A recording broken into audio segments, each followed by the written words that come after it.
Hey guys, this is notes number 2 for Unit 2. We're going to continue off of our introduction to series. So very quickly, let's recap. So recall, we were able to come up with a polynomial lookalike function for non-polynomial functions. That's a lot. So basically, we were able to come up with a twin for certain functions. So for sine x, we were able to come up with an infinite series where it was, what was it? It was x minus x cubed over 3 factorial plus x to the 5th over 5 factorial. I'll squeeze in one more term, x to the 7th over 7 factorial, and so on. Now, I wrote it a little bit differently before. I want you guys to go ahead and just change it to this, negative 1 to the n, x to the 2n plus 1. I know I did minus 1, I think, before. Change it to 2n plus 1, okay? It's the same thing.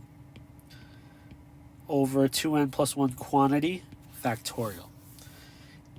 And putting in the additional plus ... the ellipses, tells me that this goes on forever. So I just want to remind you guys, when it goes on forever, it is equal. All right. The other one was cosine. And we found out that that was equivalent to 1 minus x squared over 2 factorial plus x to the 4th over 4 factorial minus x to the 6th over 6 factorial, and so forth. Now this one here, we'll just have it as negative 1 to the n, x to the 2n over 2n quantity factorial plus ... And again, saying that it goes on forever, we could say that it's equal to, not approximately. Okay? So we're just going to explore one more. Okay? There's actually, I believe, 4 or 5 other ones, but we're just going to explore one more, which I think is probably the most beneficial one. We're going to go ahead and try to come up with a polynomial lookalike for e to the x. So we're focusing on all of the non-polynomial functions, okay? Okay, so here we go. Let me see if I could do a... there we go. Okay. Mr. Lee's getting it. All right. Here we have y equals e to the x. We're going to try to come up with a polynomial lookalike when we get really close to 0. So when x is 0, so I'm zooming in at when x is 0. So when you guys take a look at that graph there, what does it look like? Okay, pause and play when you're ready. That definitely looks linear. Okay, so some of you may think that it's y equals x. So if you take a look here, if I type y equals x,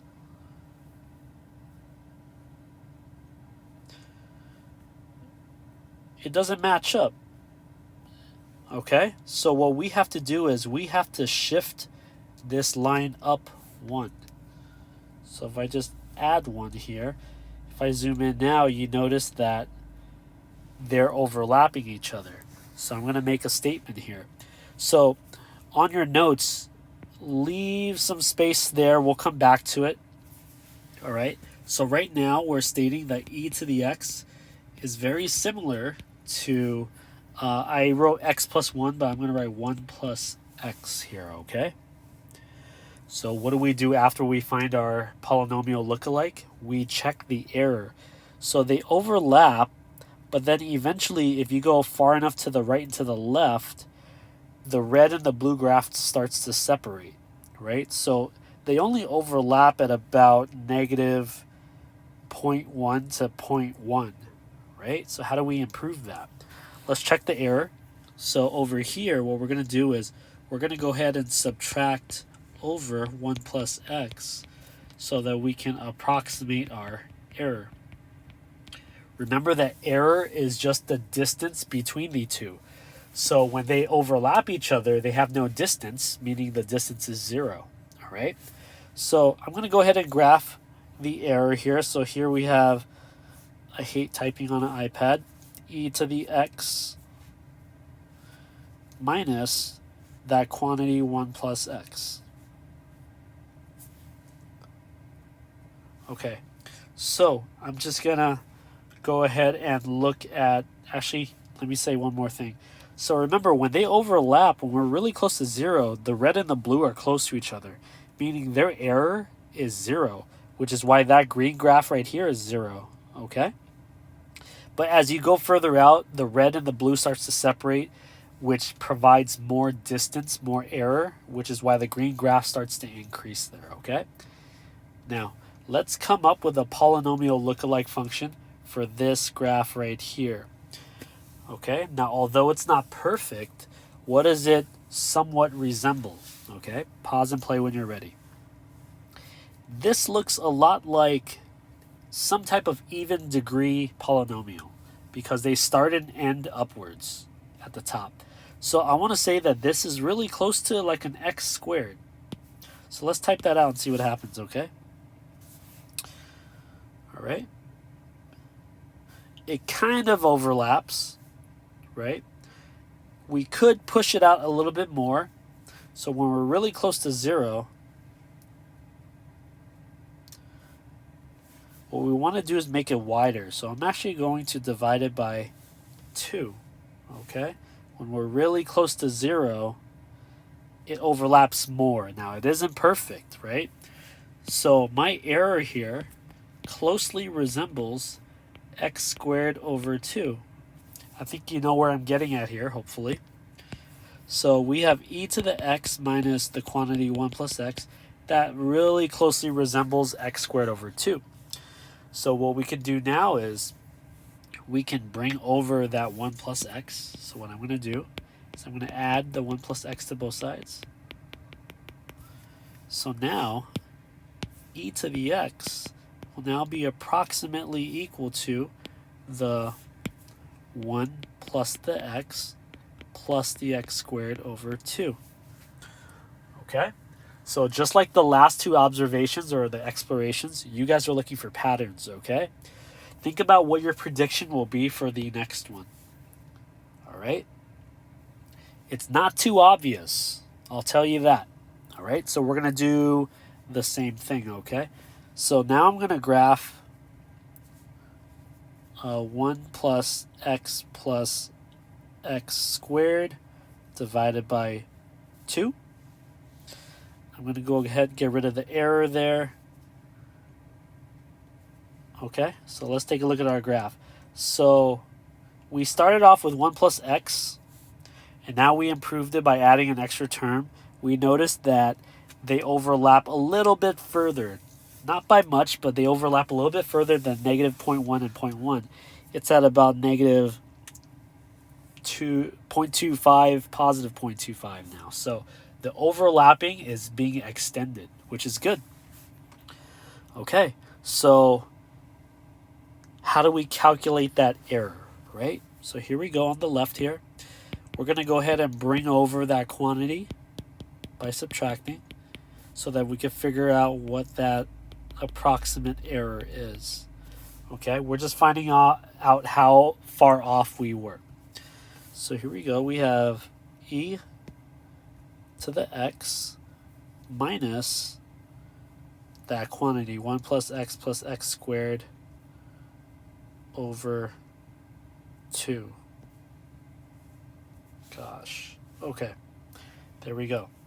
So I'm going to go ahead and get rid of the other 2. Let's just take a look at our black function here. This is our error. Maybe if I bold it, it'll be a little bit easier for you guys. Or maybe if I choose a different color. Okay. So here is our error. It closely resembles what type of function? Okay, play when you're ready. This definitely resembles something odd degree like. So I'm going to think of x cubed. So let me go ahead and type that out. We're going to try to mimic this error here. So x to the third power. Okay, and we're almost there, we kind of need to stretch it out a little bit more horizontally. We need to make it a little bit wider. So how do we do that? We got to divide it by something. So what do you guys think? Right? The answer here, now there's going to be two answers that you guys are thinking of. For those of you that said 3, you're close, but it's actually 6. Okay? Now, what's another value for 6, right? Another value for 6 is really just x to the third over, if you guys remember from the last lesson, 3 factorial, because 3 times 2 times 1 is 6. We might be onto something here. So here we go. We know that e to the x minus 1 plus x squared closely resembles that cubic function there. So if we bring it back, if we go ahead and we add that quantity back over, I'm not going to write the whole thing. E to the x is now approximately equal to 1 plus x squared over 2 plus x cubed over 3 factorial. Now, some of you could probably see a pattern here already. What I recommend you guys doing is that 2, I would probably even put a factorial there too, because 2 factorial is still 2. So what do you notice with the patterns, right? Okay, so here, how do I get rid of this?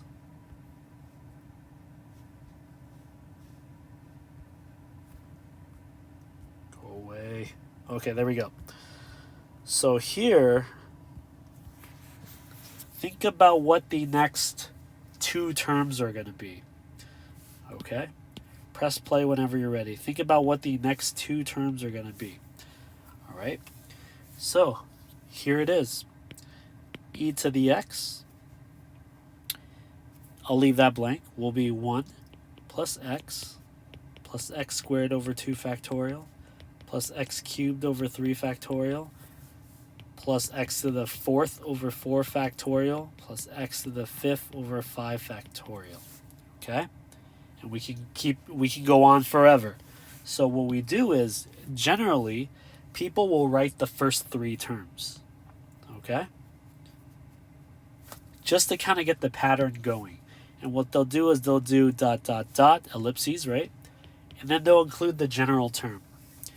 Now, the general term here would not include a negative 1 to the n because it's not alternating in sign. If you notice here, they're all positives. If you look at sine and cosine here, they keep flipping signs. So if you want to note, this right here allows you to alternate signs. Okay? So if they're not alternating signs, that general term should not include the negative 1 to the n, so we're not going to need that. I notice that I will have pretty much every degree possible. So x to the 0, which is our 1, x to the 1st, x squared, x cubed. So I'm probably going to do x to the n here. All right? All over whatever n is, factorial. Okay. Now, I keep repeating myself, but I repeat for a reason. If I make this statement alone, is this equal or approximate? Press play when you're ready. This statement here alone would be an approximation because this eventually ends. Okay? Now, if I showed that it goes on forever, then it will be equal. If you go an infinite amount of terms out, you will match e to the x, okay? So just keep that in mind. So there's our third one. So we can go back and add it to there. It'll just be 1 plus x squared over 2 factorial. I'll squeeze in one more, plus 3 x cubed over 3 factorial plus ... x to the n over n factorial, and we keep going. Okay, it goes on forever, so we know it's going to be equal. All right? So you guys are going to get a whole list, okay? I believe there's 6 or 7, all right? So, going back to the main purpose, why was it so important to come up with a polynomial lookalike, right? And I want you guys to consider this, all right? There were a lot of setbacks back when we didn't really have calculators, okay? There are a lot of setbacks because physicists especially, all right, and engineers eventually ran across a problem that they couldn't solve. So pretty much when they ran into something where they couldn't integrate, technology was put at a halt. Like they couldn't move forward with it. For instance, if you had the cosine of x squared dx, or the integral of e to the 5x dx. Sorry, not 5x. E to the x cubed dx, right?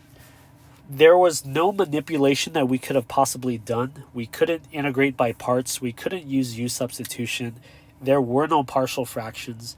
So way back then, all of these mathematicians and physicists couldn't move forward until some jerk named Maclaurin and Taylor came about, okay? They introduced something called the Taylor or the Maclaurin series, okay? They came up with a way to make these functions look like polynomials, because if you're dealing with polynomials, when you integrate it, you're just using the power rule.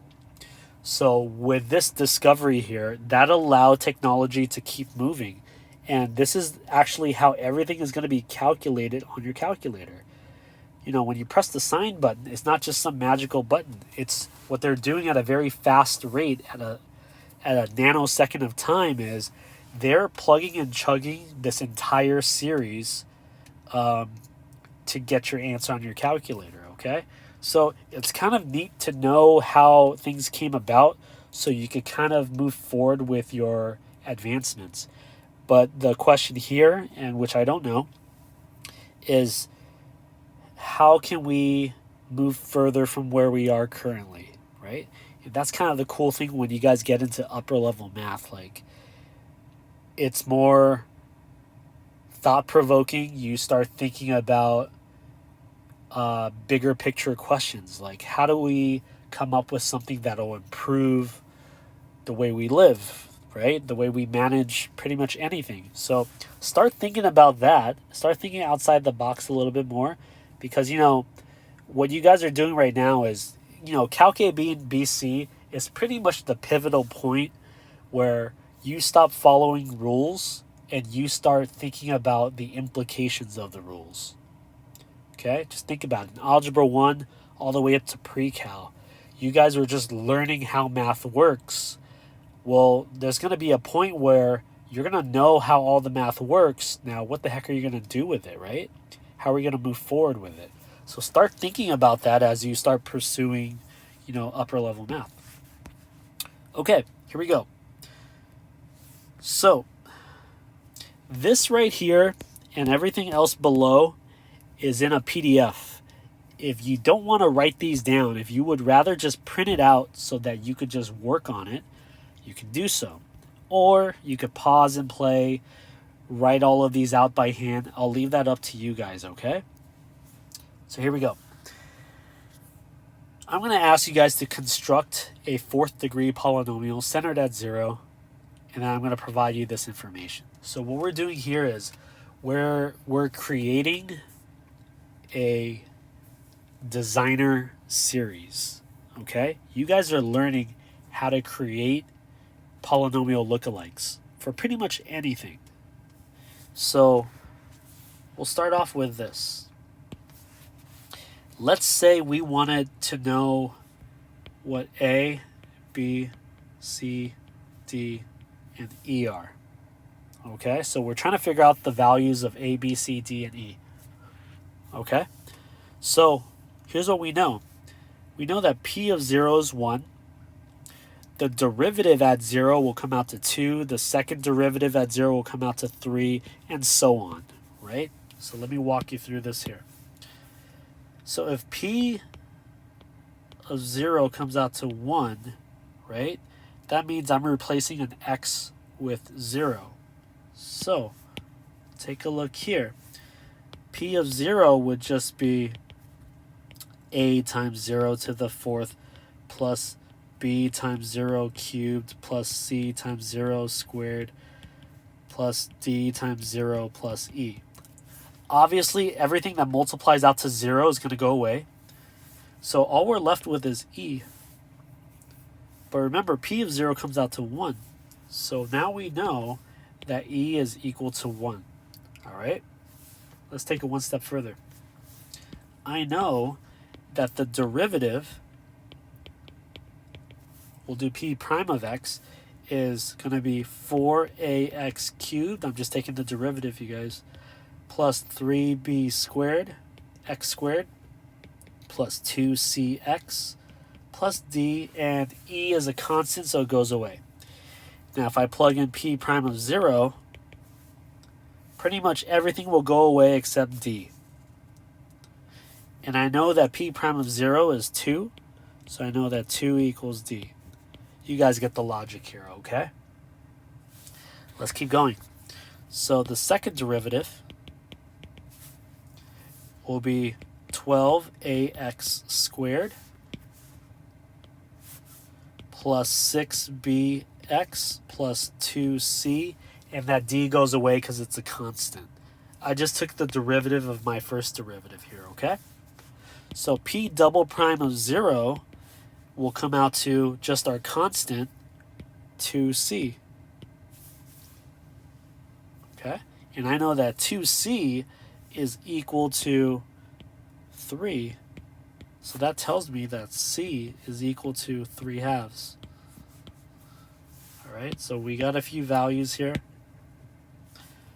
All right. I'm going to erase a little bit here because I don't have space. Okay, so we're going to do the same thing.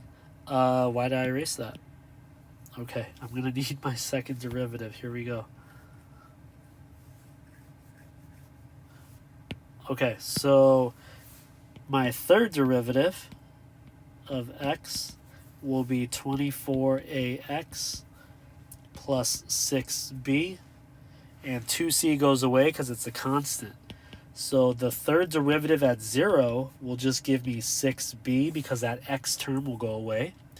And I'm just going to be left with 4 because that's what I have right here. So b will equal 4 over 6. Now I'm not going to reduce it. I'll just leave it as 4 over 6 for pattern's sake, okay?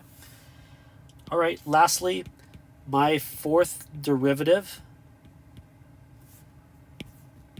will be 24a, okay? 6b goes away because it's a constant. I know that the fourth derivative at 0 comes out to 5. So I know that a will come out to 5 over 24. Okay, so I found my values. All right, so I'm going to write it up here just so we have everything in view.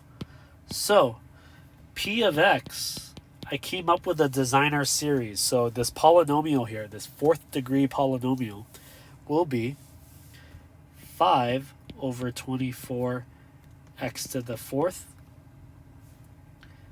plus 4 over 6 x cubed plus 3 over 2 x squared plus 2x plus 1. All right. Okay, now, what the heck was that all about? What was the point? The point here is we may be onto something. There may be a pattern to this after all, because that was a little bit lengthy, right? So take a look at this. What if I rewrote it like this? P of x equals 5 x to the 4th over 24 plus 4 x cubed over 6 plus 3 x squared over 2 plus 2x plus 1. I just scooted the denominator over. Now, Do you guys recognize these values? Okay, pause, think about it. It's not too obvious. And play when you're ready. Those are actually some common values that we recognize. That's actually x to the fourth over 4 factorial. 4 times 3 times 2 times 1 is 24. 6 is the same thing as 3 factorial. And 2 factorial is the same as 2. And even though it's not there, I'll put 1 over 1 factorial. Okay. Now, where did I get these values from?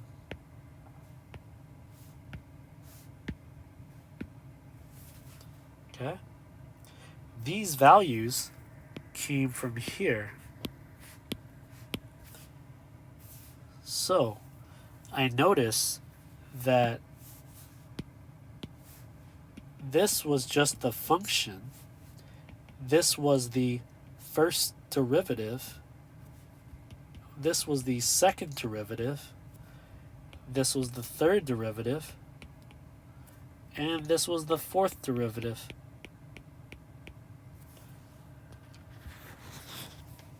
Interesting.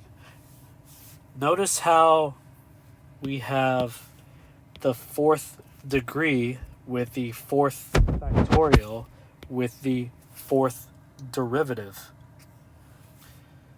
Third degree, third factorial, third derivative. Same thing. Second degree, second factorial, second derivative. So notice how they're all matching up. First degree, first factorial, first derivative, and then your original function. All right?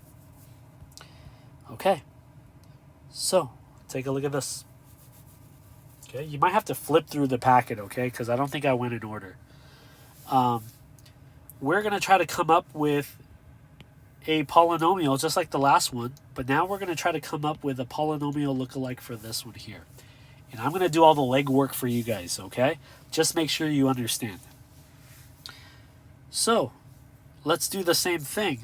If I know my values, if I know my derivatives, I could probably do the same thing, right? So the only thing different here is they didn't give us our derivative values. So let's find them. F of 0. F of 0 is just the natural log of 1 plus 0, which is the natural log of 1, which is 0. All right? So now, the derivative. Remember, the derivative of natural log is just 1 over 1 plus x. There's no need to apply the chain rule because it's a simple linear. Okay? So, if I evaluate this at x equals 0, I get 1. All right? Let's move on to the second derivative. Now, this one's a little tricky. I'll do it on the side for you guys. 1 over 1 plus x is the same thing as 1 plus x to the negative 1. I'm just rewriting it. So if I take the derivative, that's just negative 1 plus x to the negative 2. And if I rewrite that, that's just negative 1 over 1 plus x squared. All right? We're going to go ahead and evaluate that at 0. I end up getting negative 1. All right? Third derivative. Okay, same idea. If I take the derivative, I'll get 2, 1 plus x to the negative 3. But that can be rewritten as 2 over 1 plus x quantity cubed. Pause and play if you need to. I know I'm moving a little bit quickly here. If x is 0, I'm going to end up getting 2. And I'll go one more. Fourth derivative will be negative 6, 1 plus x to the negative 4. Also known as negative 6 over 1 plus x to the 4th power. Evaluate it, add 0, which gives me negative 6. So The only thing different here was you had to work for your derivative values. The first example, they kind of gave everything to you, okay? All right, so here we go. I know that there's a pattern. For instance, my third degree will have a third degree, a third factorial, and a third derivative. Okay? So, I'm going to start off with, I know I wrote it this way, but I'm actually going to write it this way now. So I'm going to start off with my function value p of 0, or in this case, f of 0. So f of 0 is going to be 1. All right? The next one is going to be the first derivative with the first degree with the first factorial. All right? So this is going to be 1x to the first power over the first factorial. All right? The next one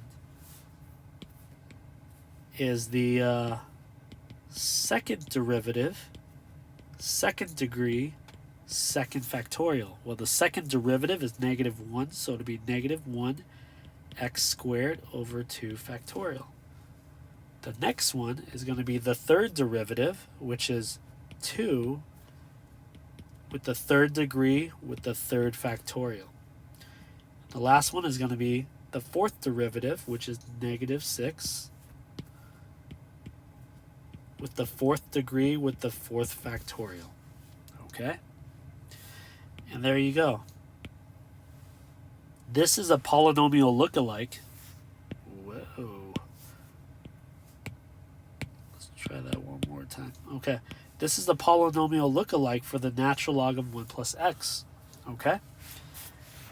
Now, is this an approximation or is this equal to the natural log of 1 plus x? Okay? Answer whenever you're ready. This is an approximation, okay, because we only have 5 terms here, so it eventually stopped. So because it stopped, we know it's going to be a approximation.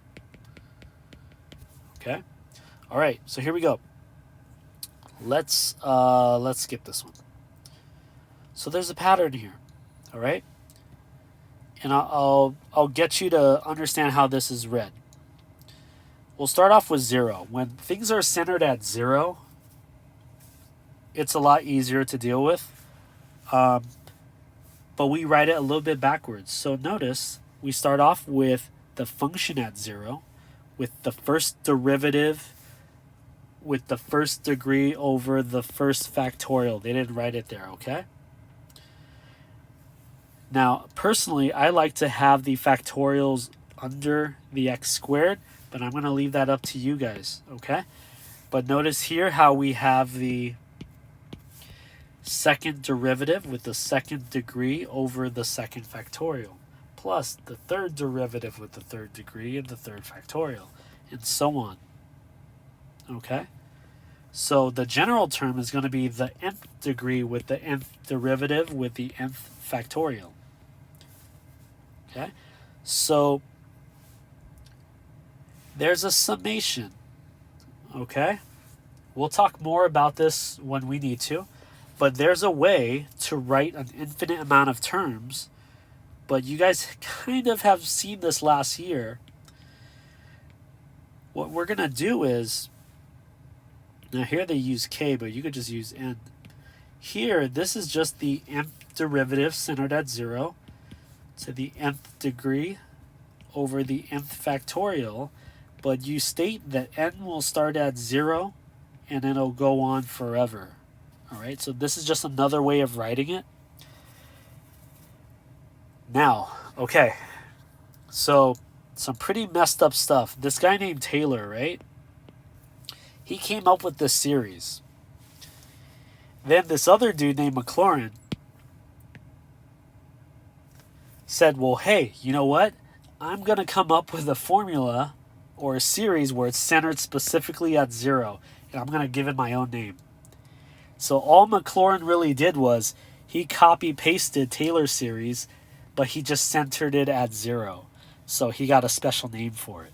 Pretty messed up. Anyways, so Taylor series centered at 0 is also called Maclaurin series. So just keep that in mind, all right? They use those interchangeably. Now, a Taylor series, if it's not centered at 0, let's say it's centered at any other number, that just means that there's going to be a shift. So pretty much every x is going to be replaced with the x minus whatever that number is. So let's say it's centered at x equals 5.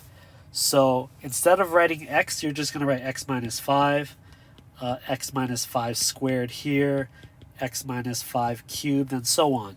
So it's not anything more difficult. It's just that you're centered elsewhere. All right? So there you have it. That's the general idea of creating polynomial lookalikes. Okay?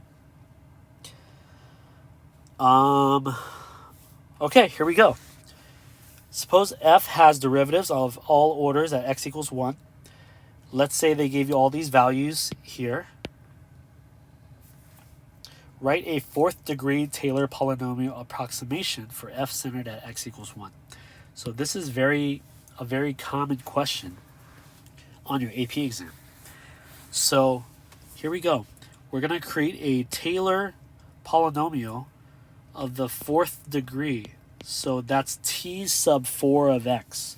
All right? That's just notation, you guys. So the 4th degree Taylor polynomial is going to look like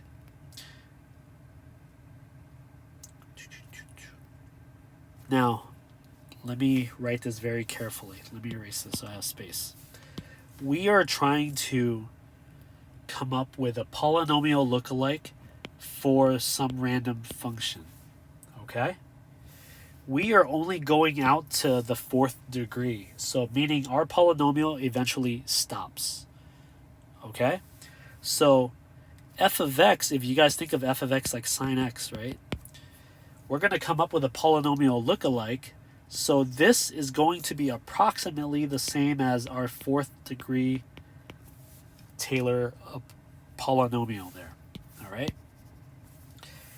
Now, the 4th degree Taylor polynomial is equal to, so notice how you have to be very careful with how you phrase it. F of x is approximate to the Taylor polynomial, but the Taylor polynomial is equal to, we know we need a few things. We're going to need f of 1. It's not f of 0 because it's centered at 1 here. So it's going to be f of 1 plus the first derivative at 1 with the 1st degree over the 1st factorial. It helps if you guys say it out loud, okay?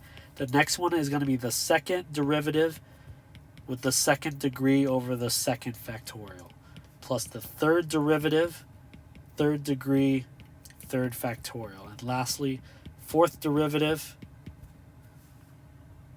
Oh, I forgot something already. Whoops. Let me try that one more time. Rewind. 1st derivative, 1st degree, I forgot the x minus 1 because we're not centered at 0, over the 1st factorial, plus the 2nd derivative, x minus 1 to the 2nd degree over the 2nd factorial.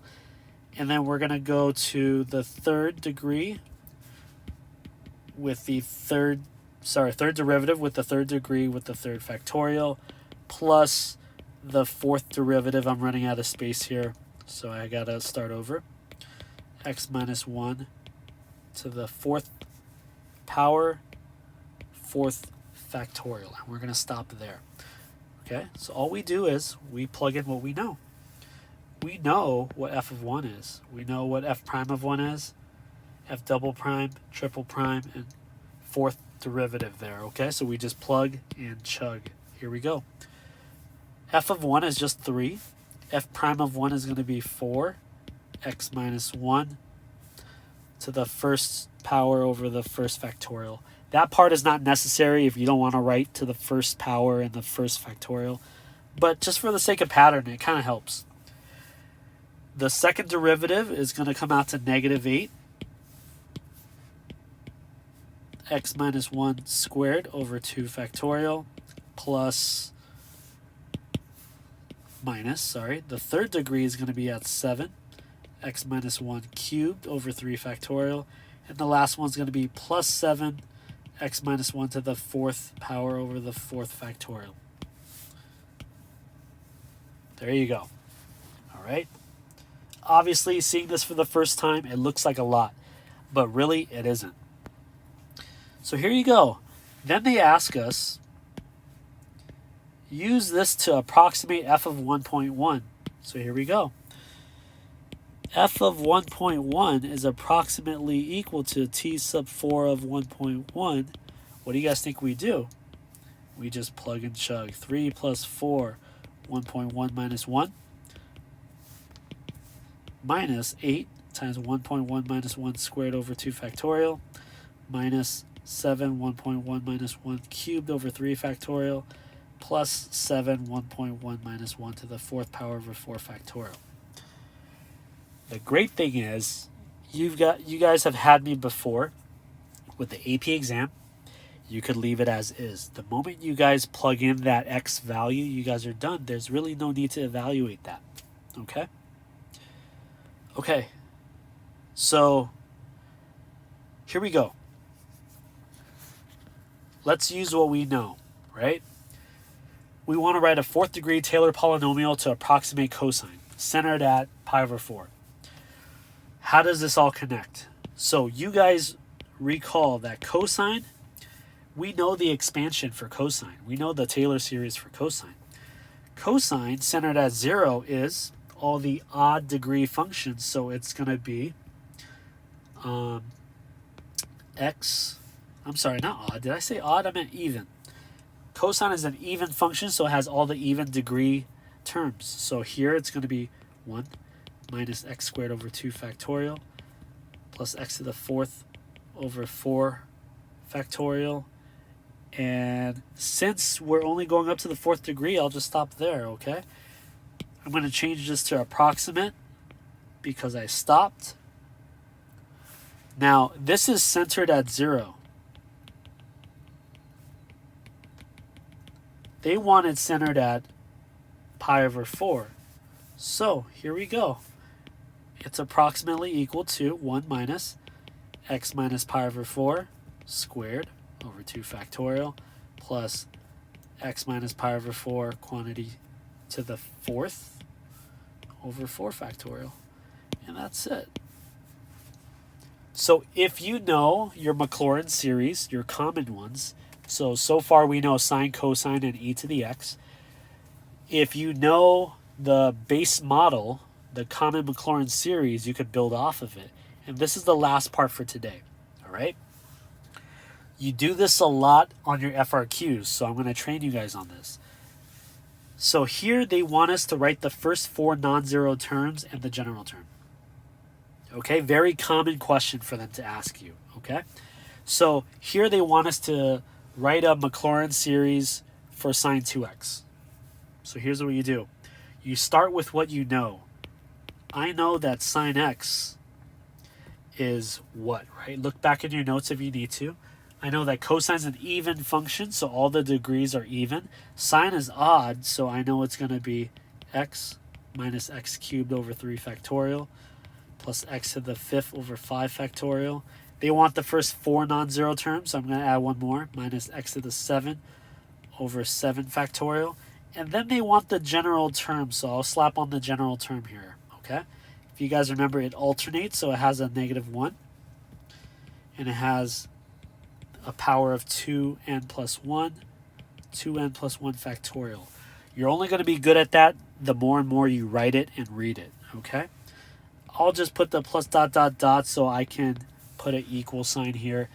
If you decide not to put the plus dot dot dot, make sure that you guys have the approximation symbol. Okay, so this is called building off of what you guys know. So if you guys know that sine x is all this right here, what do you guys think happens when I want to find out what sine 2x is? Okay, pause and play when you're ready. It's exactly what you think is going to happen here. Okay, and hopefully you see it happening. What we're going to do is we're pretty much replacing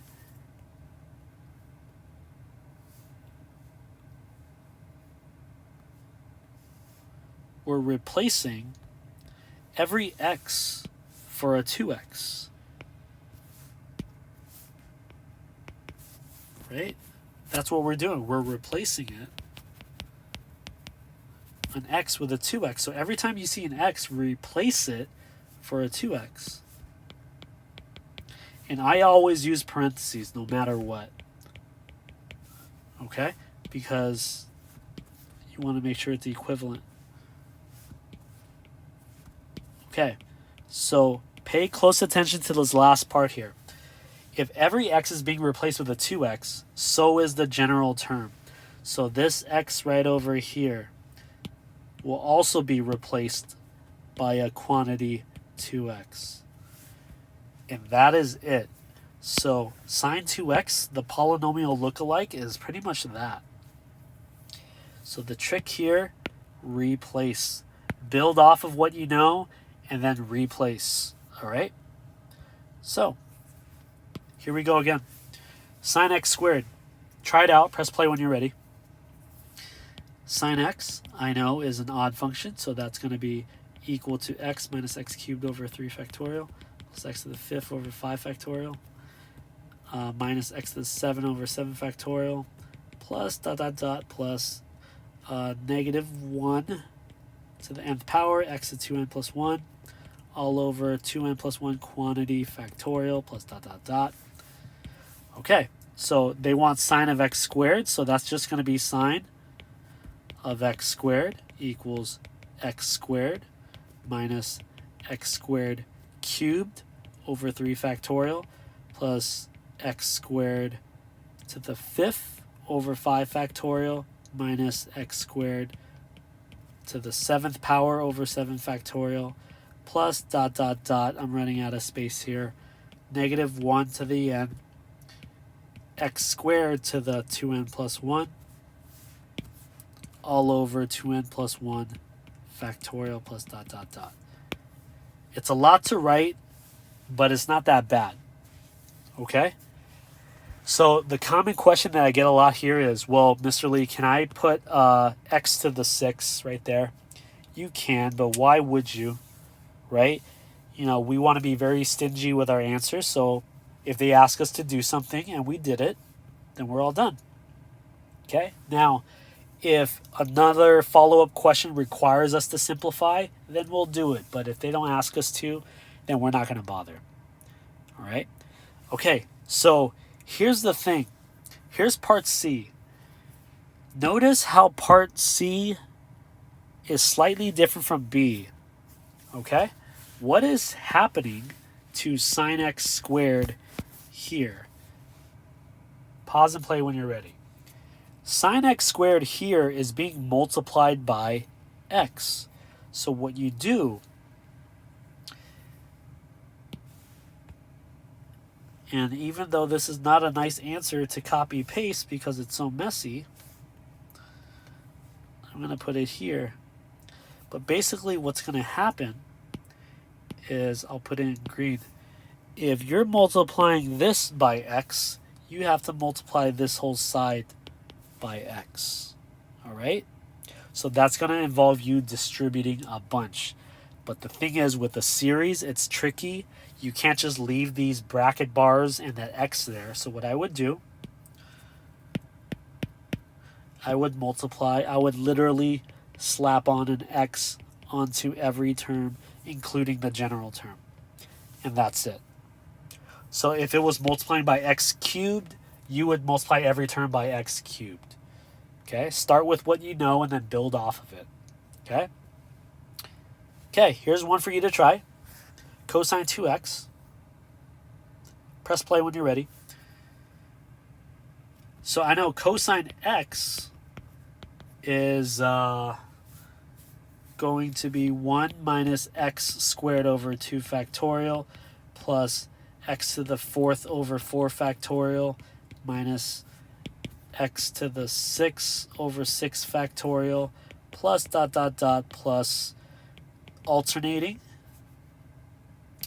even, and then even factorial.